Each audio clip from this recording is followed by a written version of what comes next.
Welcome to the Pop Culture Show, hosted by Jason and my man Rick. Where Welcome. we talk about all the stories that we found interesting throughout the week. How are we doing this week, mate? Good, very well, Jason. I mean, we have a jam-packed show for everyone today. We've got a lot to talk about. And before we get into our stories, Rick, we've actually got a couple of reviews to talk about. We do. Like last week, after we finished the show, we went and actually saw the Batman. I know. That was amazing. Yeah, so all 75 hours of the Batman.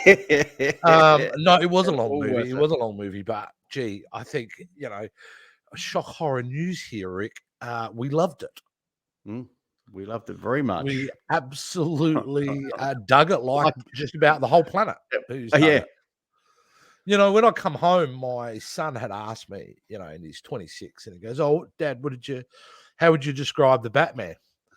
Yeah. And this is a very simplistic way to describe the Batman, but it was like, imagine the movie Seven, and they threw Batman in there.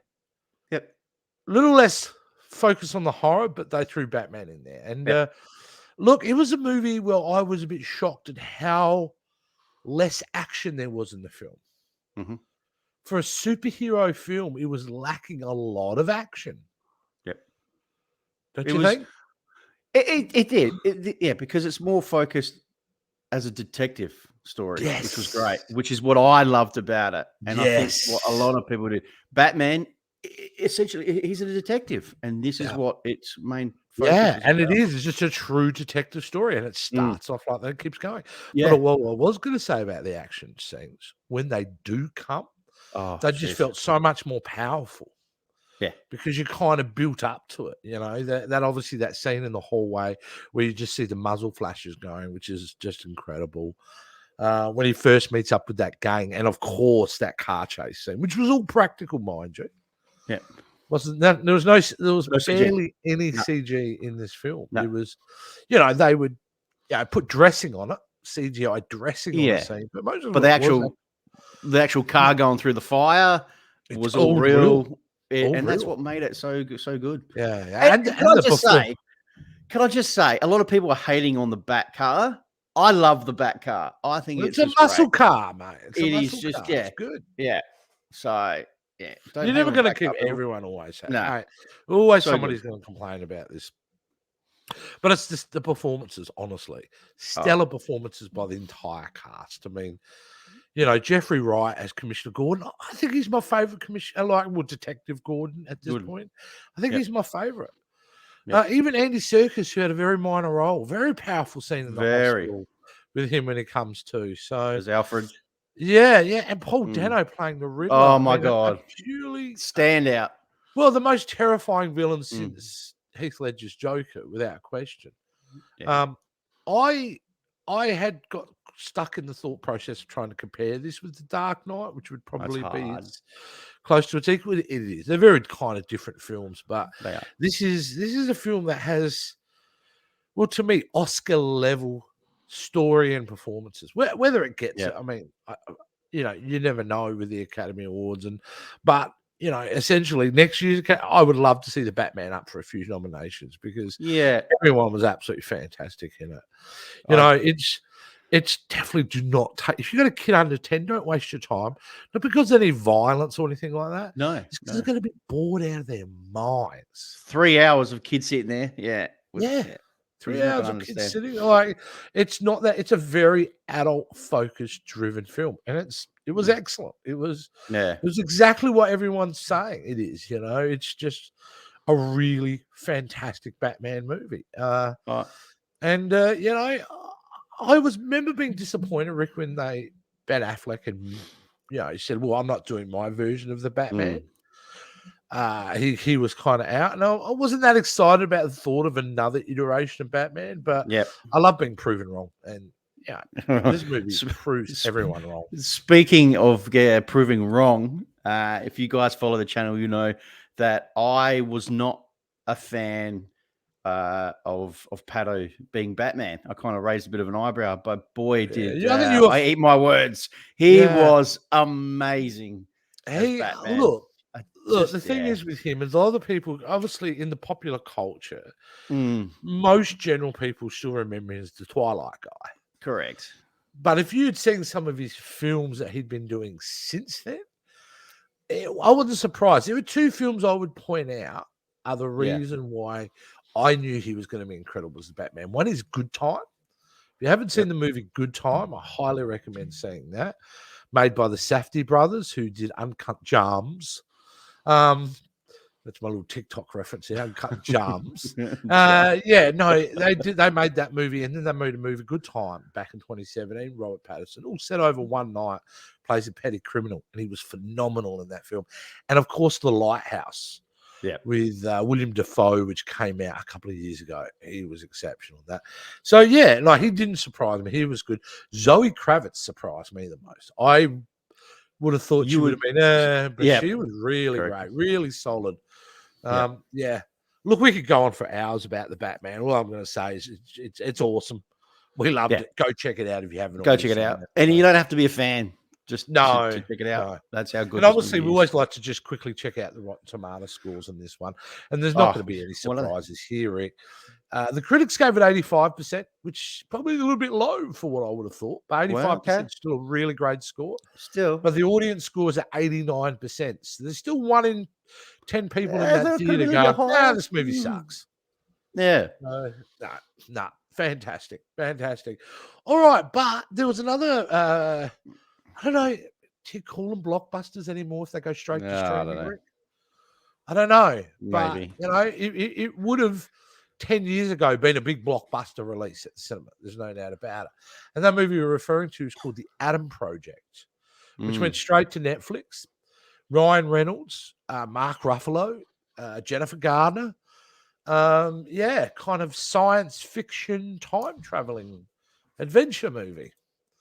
So I watched that last night, and so did you, Rick. And we have not spoken about this. No, we have not. So I'm very interested about this film. So I am fascinated to know, Rick, what you thought of The Adam Project. Look, I didn't really enjoy this movie at all.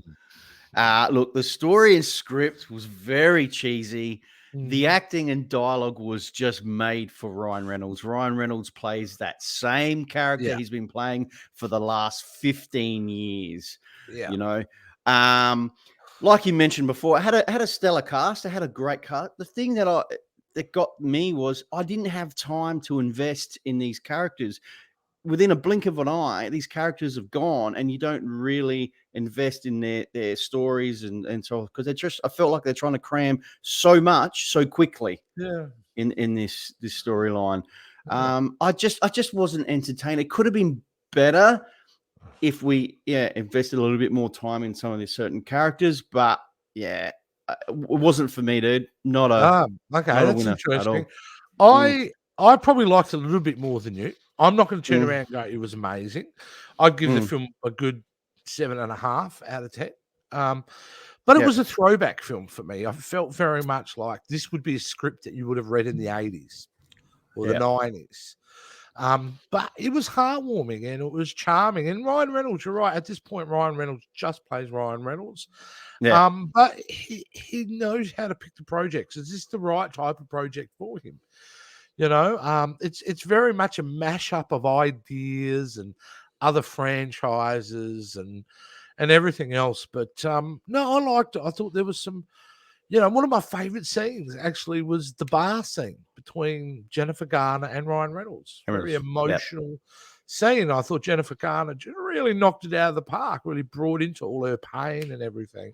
And I say I love that 12-year-old kid.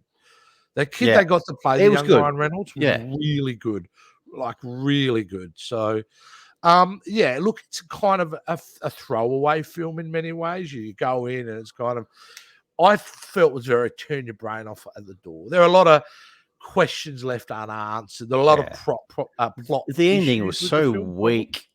Yeah, weak ending. The film kind of really dies off when they go back to 2018.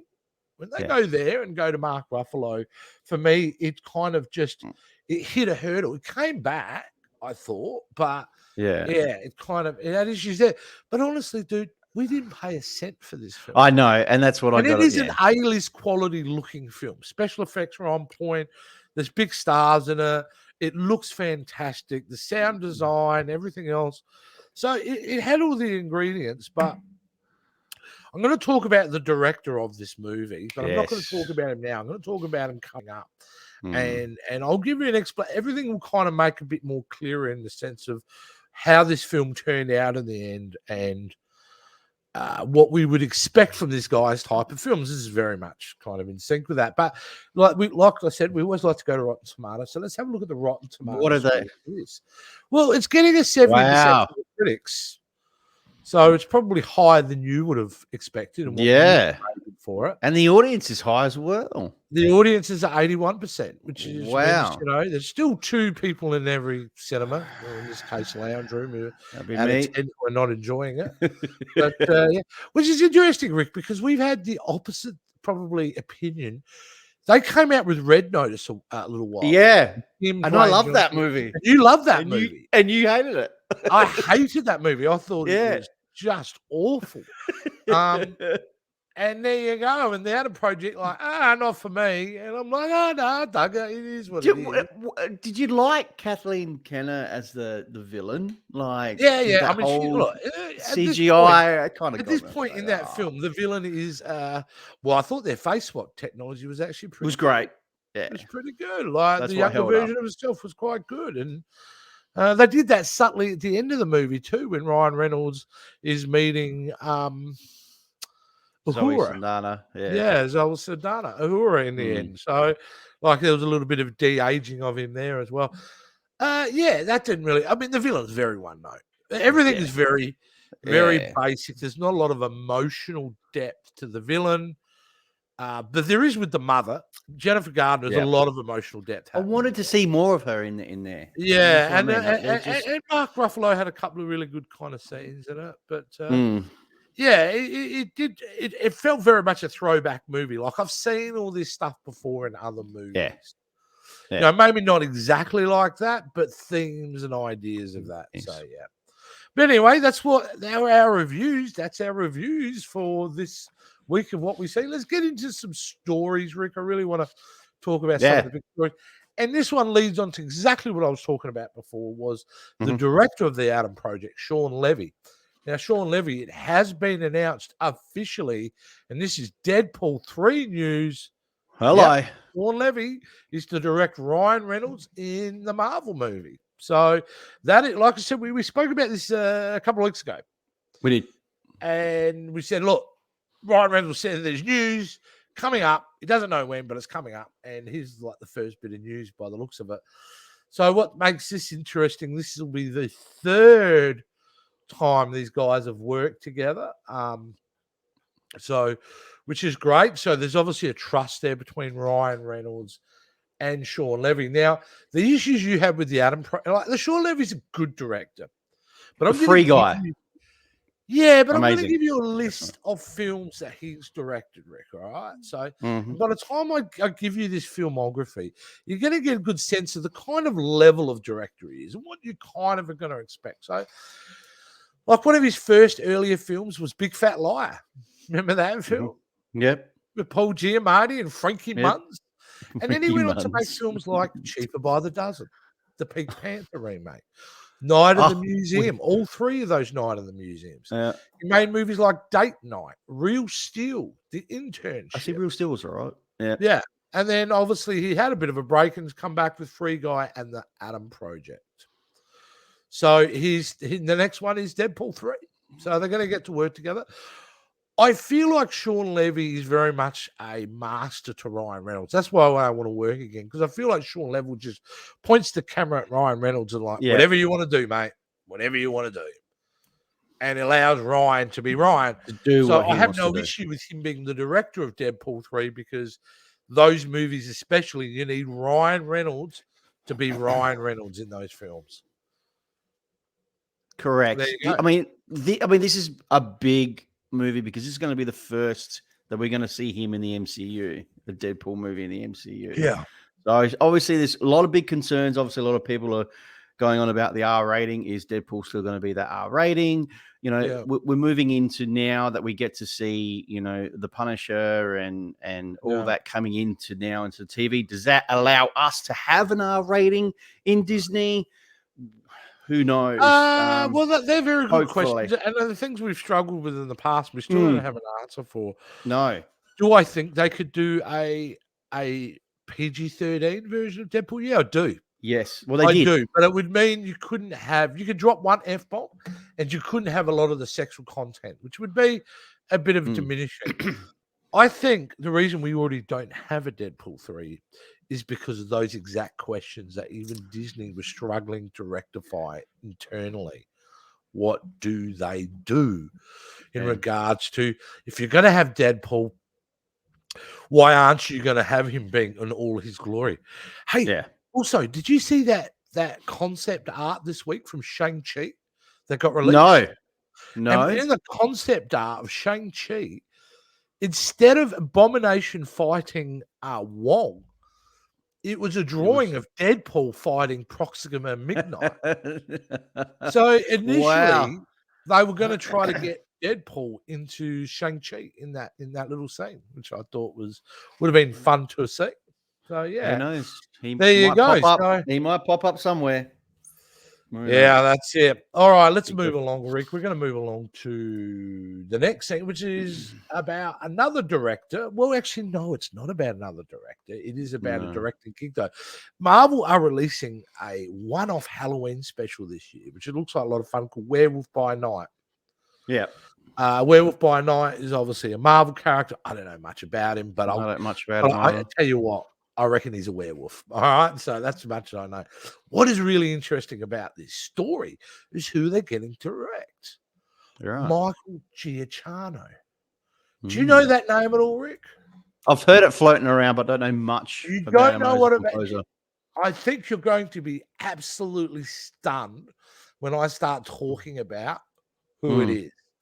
Michael Giacchino is an American composer. Yep. So he does music. So he does soundtracks for a lot of massive movies. Major movies. If we actually have a look at some of his filmography, it's insane. Like, I can't go through all of them, but here's just some of the main big ones of the soundtracks that he's done. Star Trek, J.J. Abrams' Star Trek movie. Great theme there.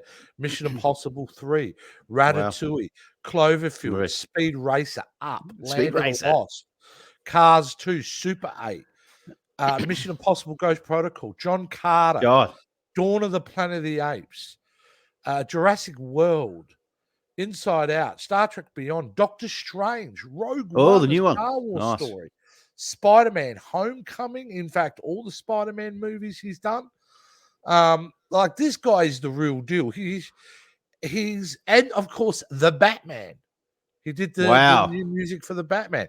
This guy is probably, I don't want to compare him to it, but I do like his music quite a lot. Yeah. John Williams, this day and age is kind of maybe not as original John Williams, but he is absolutely that level. You know, you want an excellent composer, you go to Michael Giacchino. So it's interesting is because we have this very successful film composer now directing a live action. So he's going behind the camera. Wow. Going behind the camera, which I am absolutely fascinated in. I think he would be an interesting choice. So he's obviously impressed them enough that they're going to give him a shot with this franchise. So this is his first debut of behind the camera. He's never done this behind the camera. Wow. So, yeah. That is that's a big I move. really wish I'd done some research on the werewolf character and what it is, because I really don't know much about it. No. Here we go. I mean, there's a little bit here. It says it's centered around Werewolf by Night, a werewolf character from the Marvel comics in the 1970s who tussled with the likes of Moon Knight, where the latter character was introduced. And that's really it. In the modern comics, the werewolf was rebranded as a new character of Native American descent, and music became the center point to controlling his transformations. Okay, well, that's all we need to know. But you know what? At this point, like, I'm really open to see what that is. But that's in the world of film, dude. That's a big deal when you get someone at that level deciding to, instead of being in the recording studio, to actually be out there and set. He kind of get the best of both worlds. He knows what he wants to, the music behind it, what he wants to shoot. So, it'll be to see what he comes up with for sure. All right, now let's move over to Warner Brothers. All right, now obviously the Batman. We've spoken about the Batman, how amazing that film was, and one of the standouts, which we didn't speak about in that film, and the makeup was incredible, was Colin Farrell playing the Penguin. A lot of people didn't know that was Colin Farrell behind the makeup. Yeah, that's the ultimate compliment, isn't it? Come on, amazing. Yeah, that he was apparently. You heard that story where they did the test where he got dressed up in makeup and they went to a coffee shop, a local coffee shop. Yep. Yeah. So and he wasn't kind of recognized. So unbelievable, which was fantastic. But the big news here, Rick, is that HBO Max are not mucking around. They've greenlit a Penguin series starring Colin Farrell. Nice. This is awesome. So, which is absolutely appropriate, considering where he was, because Oswald's story in the Batman is very much his second fiddle. He's not the main guy. No. He's a bit of a Fredo character from The Godfather. But the difference between this Oswald Cobblepot and like Fredo from The Godfather is Fredo ends up becoming weak and finally gets it in the end. But we know that Oswald has far more to him than that. Rise to success, ability to rise, and obviously, if you know anything about Batman, he runs for mayor at one point. So, I think there's a lot of stuff that could be done with this character, and I'm really excited to see Colin Farrell, embracing his role, because he was so good in the movie. So. He was so good, and I loved it how they called him Oz. They didn't give him the full name, which was just, no. I thought he introduced himself once as Oswald, but Oz. No, I think he just says Oz. Yeah. Oh, okay. And that's it was so good. But like his performance as like, but like look you at said, his we didn't face see on the much. screen. I know. Right, look at that He makeup, just because look at the scar scars across his face. You see the stories there, Rick. Like those scars. There's a story behind every scar, every kind of like for sure issue with his face. It adds a lot of depth to his character in a weird way. So phenomenal. I can't wait. Very this is this is one of many shows that HBO have greenlit. So this is it's good to see Warner Brothers make a good decision, because this next story, I'm pissed off at this, to be honest with you. And this is the fact that Warner Brothers yet again is shifting release dates for Black Adam, Super Pets, The Flash, Aquaman, and more. Shazam. And I'm frustrated, Rick, because they've been doing this for years now. They have gone to a point. This is getting beyond pandemic situation, Yeah. So let's have a look at some of these releases. What are they moving back now? So the DC League of Super Pets moves May 22nd to July 29th. Not a big deal. That's what? A month and a week and change. That's all right. Black Adam moves, though, from July to October 21. Don't know how happy you'd be about that. Man. I mean, that's not giving a lot of confidence in Black Adam, isn't it? You're moving it from July, which is prime time, sweet spot in that time of year releasing films, and you're moving it to October, which is generally Halloween period. Why? Very odd move. On the opposite side of that, The Flash, which had a November 4th release date, has now been moved to June 23rd and 23rd. Wow. Which is 6 months. And people go, oh my God, what's going on? I think it shows they have a lot of confidence in The Flash, that they're moving it from a November and putting it in right in the middle of the peak period to go see movies. This is the movie everyone wants to see. I've been waiting on The Flash for 10 years now. Yeah. I think originally the Flash movie was supposed to come out in 2016, Rick. Well, we heard a lot through it. And now, obviously, Keaton's going to be in. Everyone's so excited. They want to see which changed and it's evolved and it's become. Yeah. It's going to be now. Huge, Aquaman moves from December 16 this year to March 17, which is only that's a big, months. Still bit of a big move, and they want to obviously start the peak season with a bang with Aquaman. And apparently, the director James Wan had come out and said he felt very rushed getting this movie across the line. So that doesn't sound very good. Very thankful for the extra time. Wonka, the Willy Wonka movie with Timothée Chalamet playing the lead role, has been moved from March 17 to December, which seems more appropriate for that style of movie. For a Wonka movie, because Wonka as a story is very magical and very has its a relation to Christmas, even though it's not about Christmas. It does still have that magical feel about it. So that seems like a good move. The one that has moved up, though, is Shazam, Fury of the Gods. Shazam. Wow. Which was supposed to not be released until June next year. So now been moved to December 2022. Oh. So it's been moved up. And the director come out and said with very tongue-in-cheek, and what did he say? Roughly, he basically said, Avatar 2 must be shaking in their boots. Which is being very tongue-in-cheek because he knows Avatar 2. I mean, he's going to be huge. I'd be annoyed because, Avatar 2 is just going to suck up the box office. Oh, yeah. It is. It was the biggest movie of all time when it came out 12 years ago. The sequel will do the same thing. You never bet against James Cameron. You never do it. So, I think Shazam, you must be a little bit like, come on, man. Like, maybe they can make a little bit of money before Avatar 2 comes out, but we'll see how we go. And then the Meg 2. I didn't even see Meg 2. Have you seen the first? Have you seen the first? I haven't seen the Meg with Jason Statham. I'm like, I don't give a shit about that. They're the release dates. I'm just sick of Warner Brothers. But why are they doing it though? Boy that cried wolf at this point. They go, oh, this is coming. Yeah, right. It's not. I'll believe it when we're walking into the cinema and seeing the movie. That's when I'll believe. It's not COVID related. There's no way this is COVID related. You know what it is getting to that period too. It's not. You know what it's really related to, Rick? What? It's the fact that Discovery, the Discovery Channel, is currently in the process of purchasing Warner Brothers. I know it's a bizarre world because you would think Warner Brothers would purchase Discovery, but no, Discovery are about to take ownership of Warner Brothers. And so what they've factored in is because when they take over, it's going to be a good 12 months before films that they want to develop, or 18 months will come out and big blockbusters. So they're obviously trying to smooth over next year's profit margin and making sure there are big releases coming. It looks good. Yeah. So it kind of looks good on the books for them. Right. So, that's what my theory is on that one. Anyway, let's move away from that and something big came out this week, Rick. As a Star Wars big for you, dude. I know, mate. It was huge. It was just glorious. And even if you're not into Star Wars, you know the name Obi Wan Kenobi. Yeah. All right, you don't have to be into Star Wars and Obi. And the fact that Ewan McGregor play, and we got to see the first teaser trailer this week, Rick.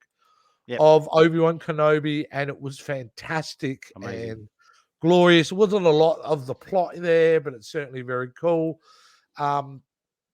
It's interesting though that he looks age appropriate. He's a bit haggard. He's a bit older, as he would be. That's right. Very, very cool. So this big one here is the Sith Inquisitor. The Sith Inquisitors. Now, everybody we go like normal casual people go, well, who the fuck is that?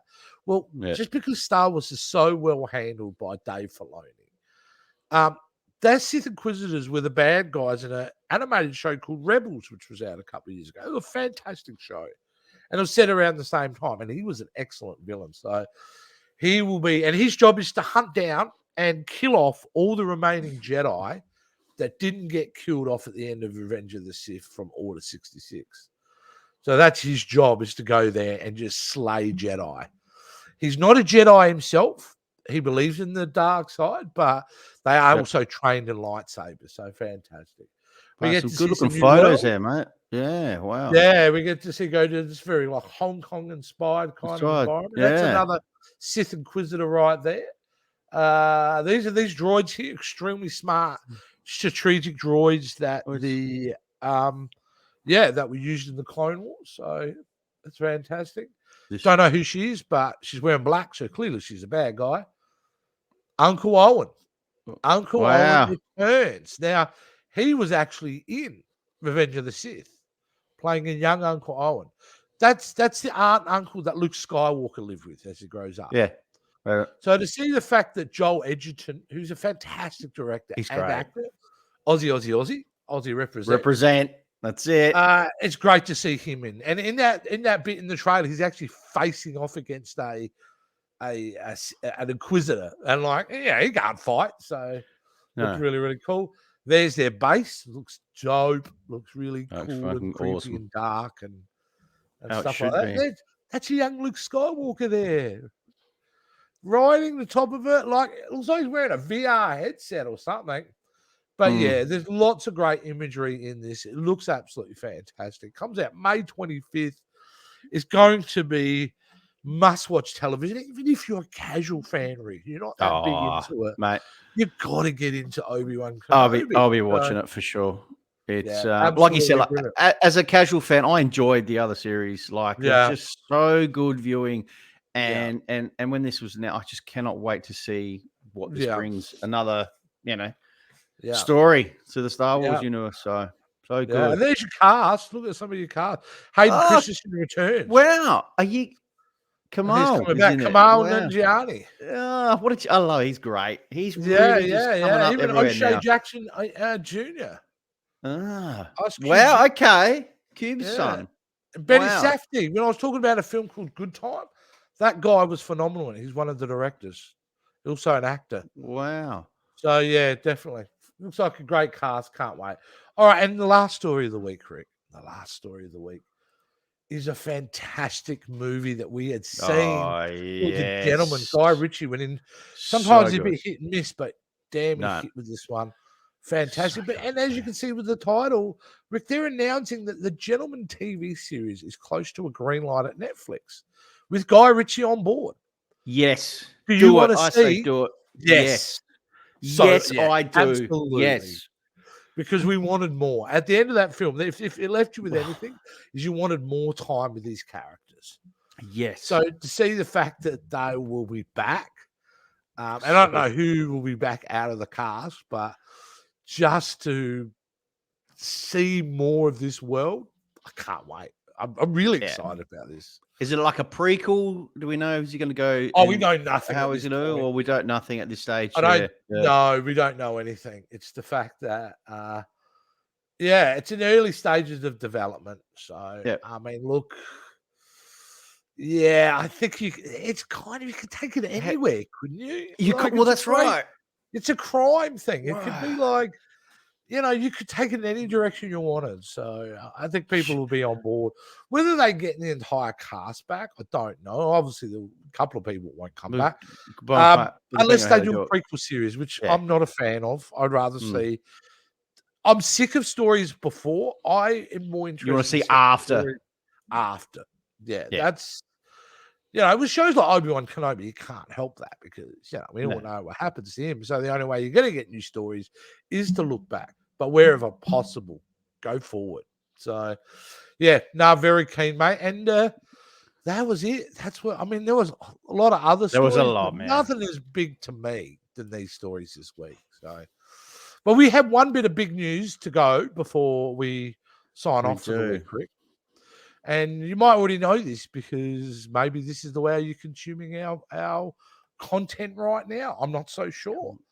But, Rick, we have decided because, let me explain. We do a collaboration with some guys from America to be seen. And we do. Captain's Quadrant, a Star Trek show I do with me and Joe. Get on that. That's on. They kind of mentioned in the chat during the week, just offhanded about maybe turning them into podcasts. And I was like, in the beginning, I'm like, look, it really doesn't bother me, but how much work's involved and all that. And then just out of just pure kind of interest sake, I actually listened to one of our shows. Well, instead of watching one of our old shows, I decided to listen to it just to see how it would sound as a podcast. And I kind of dug it. I liked it. So I've been inspired by what Joe from America talked about making potentially. Thanks, Joe. Good work. Podcast, and we're going to do it ourselves. In fact, that's the announcement. You're going to be able to now get our shows in an audio podcast. There you go, guys. And you're going to be able to get them wherever you get good podcasts, and that's obviously on Spotify, Podbean, and Apple Podcasts. So we're right at the beginning of it. All first 8 shows are already up. You can find them on Podbean right now, and it'll be on Spotify. Absolutely. Apple Podcasts takes a little bit longer to register with them. You're going to go through a bit of a process, but we're on that as well. So I think that's huge. Super excited. So that is. Maybe you don't want to watch us each week because you don't have time. You don't want to see this. You don't want to see this. You can certainly listen to it if you like, and you know, I mean, I big podcast. You listen to a lot, don't you? Yeah. I do, and podcasts are built for multitasking. Listen to a podcast, do some work, clean the house, wash the car, whatever you're kind of doing. So I can't believe it's taken us this long, but here we are. We're now going to have Pop Culture Spread. Is not just going to be in the video world, we're going to be in the audio world as well.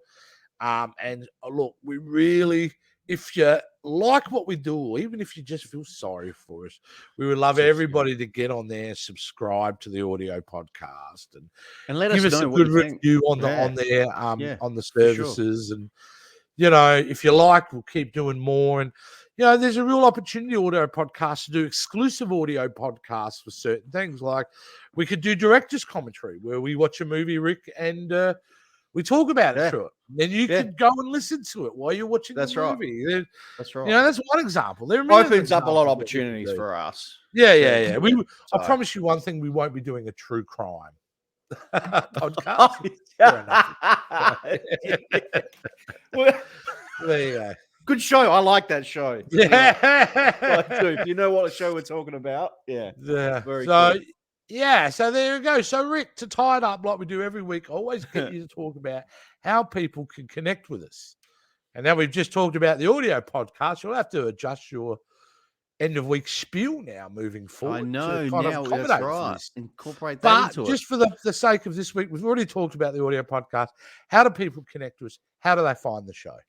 Guys, all you need to do is just give us a comment down below. Give us one of these, a thumbs up. We'd really, really appreciate it. Hit that notification bell so you know when all our videos pop up. Hit that subscribe button and just follow us all on our social media sites. It's easy and simple as that, guys. And if you want to get yourself on some cool merchandise, as you can see myself and Jace are wearing, pop down and see popculturespreadstore.com and get your merchandise there, and there's links down below as well, guys. So fantastic, Rick. Well said, my friend. So until next week, Rick, and to the audience, we'll be back next week with another episode of Pop Culture Spread with a whole new set of stories. We'll see you then, guys. Then, we're out of here. See ya.